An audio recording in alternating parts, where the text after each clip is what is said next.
Bismillahirrahmanirrahim. Assalamualaikum warahmatullahi wabarakatuh. Halo teman-teman, sebelumnya perkenalkan nama saya Nur Hafifah, kelas BKC dengan NIM 21040450041, program studi bimbingan dan konseling Universitas Negeri Makassar. Baik, jadi pada video kali ini saya akan memaparkan beberapa materi yang telah didiskusikan dalam kelas, yang dimana tugas ini dibuat untuk menuntaskan tugas tengah semester pada mata kuliah teori konseling. Jadi ada 3 pokok materi yang akan saya paparkan, dan teori yang pertama adalah teori psikoanalisis, yang dimana terbagi lagi jadi beberapa pokok materi. Yang pertama ada biografi dari Sigmund Freud, yang dimana beliau merupakan profesor yang lahir pada tanggal 6 Mei 1856 di desa kecil Freiberg, yang dimana ayahnya merupakan pedagang wol yang memiliki kecerdasan dan selera humor. Ibunya adalah wanita yang masih hidup dan merupakan istri kedua, yang dimana 21 tahun lebih muda dari suaminya. Ketika berusia sekitar 4 tahun, keluarganya pindah ke Wina.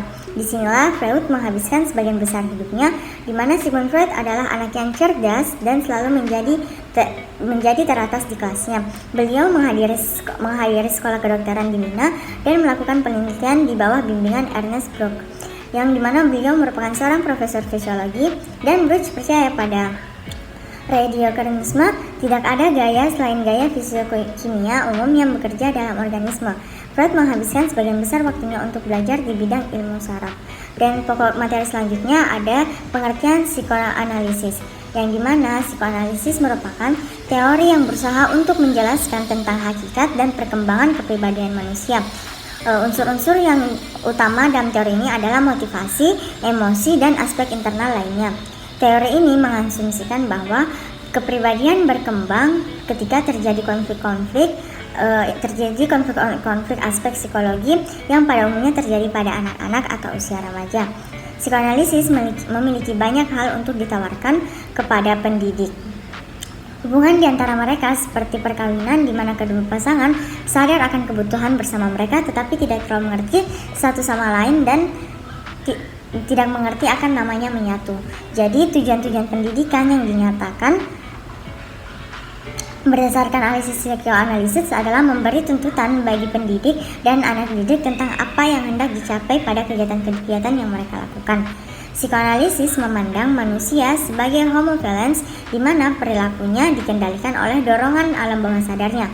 Jadi secara singkat, menurut pendekatan psikoanalisis, perilaku manusia adalah hasil interaksi dari 3 pilar atau komponen kepribadian. Yang pertama yaitu ada id, yang kedua ada ego, dan yang ketiga ada superego atau unsur hewani, rasional, dan moral. Selanjutnya ada struktur kepribadian. Jadi ada 3 struktur kepribadian. Yang pertama adalah id, yang dimana id merupakan energi psikis dan naluri yang menekan manusia agar memenuhi kebutuhan dasarnya.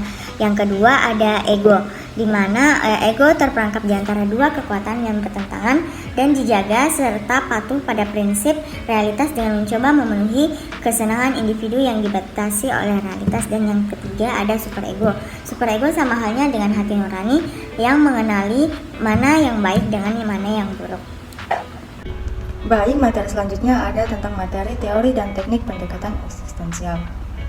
Jadi ada pun beberapa pokok materinya. Yang pertama adalah biografi Viktor Frankl, yang dimana beliau lahir di Wina pada tanggal 26 Maret 1905 dan beliau wafat pada tanggal 2 September 1997, yang beliau meninggal di Wina, di ibu kota Austria yang dahulu dikenal sebagai induk budaya Eropa, tempat kelahiran tokoh-tokoh seni dan ilmu pengetahuan termasyhur. Jadi beliau adalah profesor dalam bidang neurologi dan psikiatri di University of Vienna Medical School dan guru besar luar biasa di bidang logoterapi pada USA International University.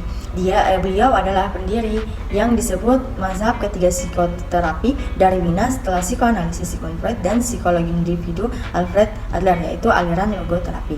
Yang selanjutnya ada pengertian teori konseling eksistensial, di mana pendekatan eksistensi humanistik menyajikan suatu landasan fisiologis bagi orang-orang dalam hubungan dengan sesamanya yang menjadi ciri khas, kebutuhan yang unik, dan menjadi tujuan konselingnya, dan yang melalui implikasi-implikasi bagi usaha membantu individu dalam menghadapi pertanyaan-pertanyaan dasar yang menyangkut keberadaan manusia. Jadi kesimpulannya, bahwa terapi eksistensial atau merupakan pendekatan konseling yang didasari pada paham filosofi tentang manusia. Lalu pokok selanjutnya ada pandangan Viktor Frankl tentang hakikat manusia. Frankl berbicara mengenai pandangannya tentang manusia, yaitu manusia yang utuh, totalitas, merupakan dimensi fisik, psikis, dan spiritual yang dimana secara singkat disebut sebagai somatopsikogenik.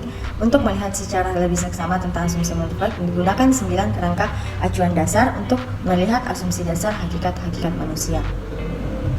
Dan selanjutnya adalah struktur kepribadian dalam teori Viktor Frankl. Dalam non-logis ini terletak kebebasan berkeinginan dan merupakan ciri unik dari keberadaan dan pengalaman manusia.